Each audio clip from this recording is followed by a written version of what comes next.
So I'm here in Lewisville, Texas. I just turned on full self-driving. I've got about a 15-minute trip. I'm headed over to Bartonville, Texas.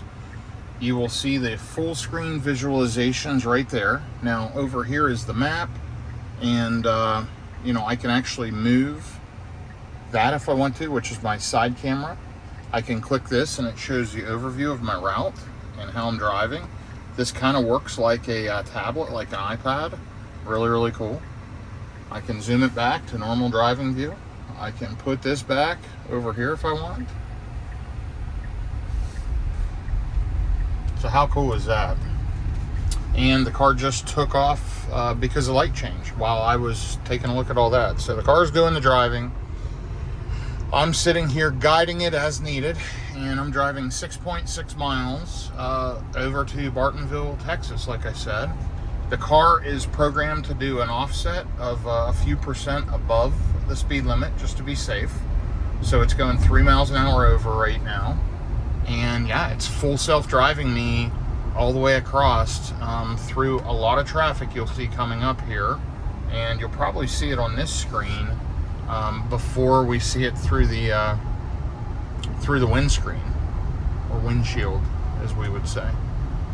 So take a look at that. It's slowing down. You'll see the regenerative braking right here. That's the green bar.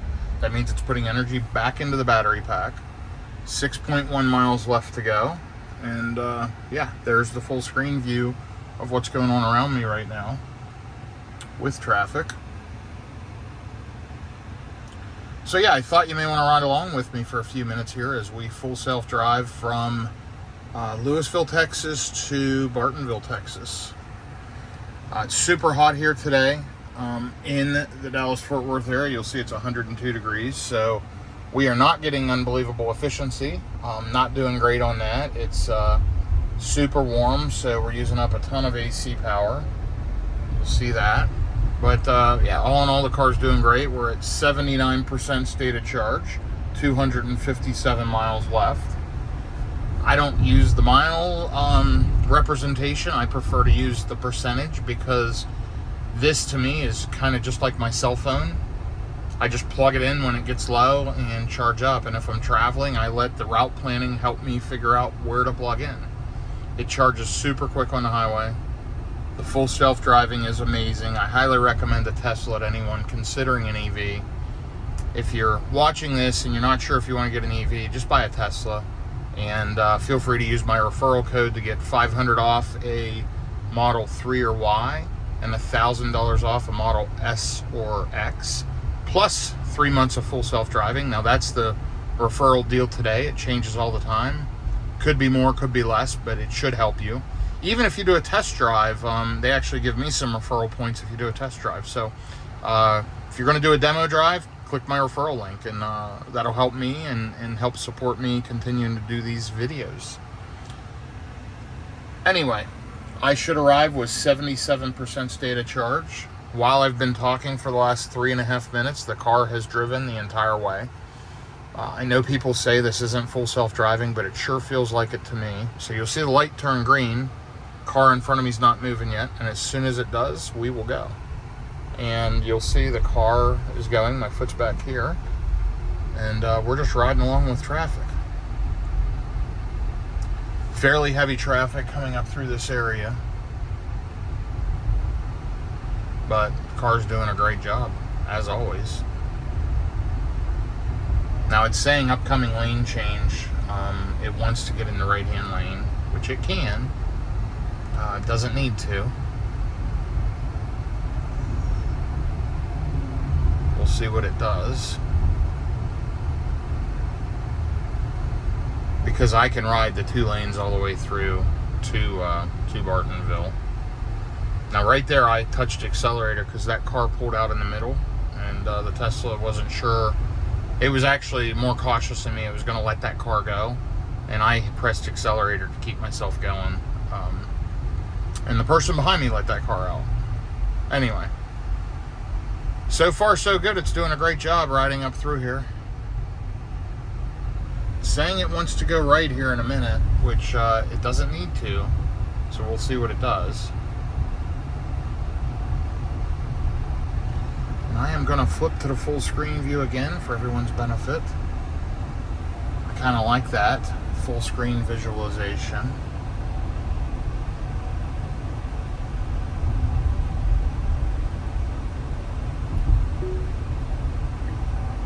Okay, now it's switching lanes to follow route, so it is jumping into the right-hand lane. I'm not doing it, it's doing it. Great job, Tesla. Just riding up through here at 48 miles an hour and a 45.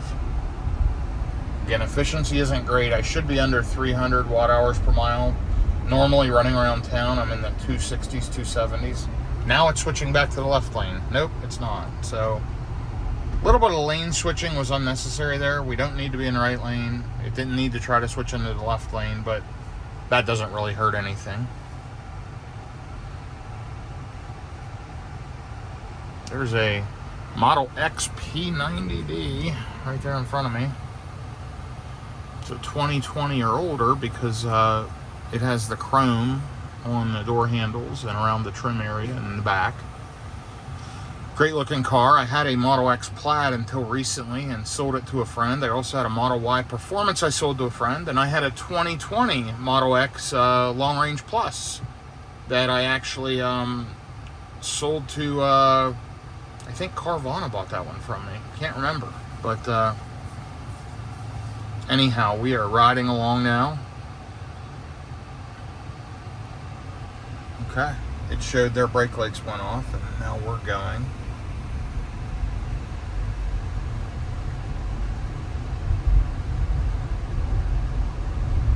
Riding up through here. This is a tricky intersection. Just tricky because of how busy it is and many lanes here. 4 lanes at this intersection, 2 straight lanes, a right lane and a left lane. Smooth. It pulled right up through the traffic, no issues. I mean, at any given time in this area, you'll probably have 100 cars around you between what's over there on both sides of the intersection coming up through.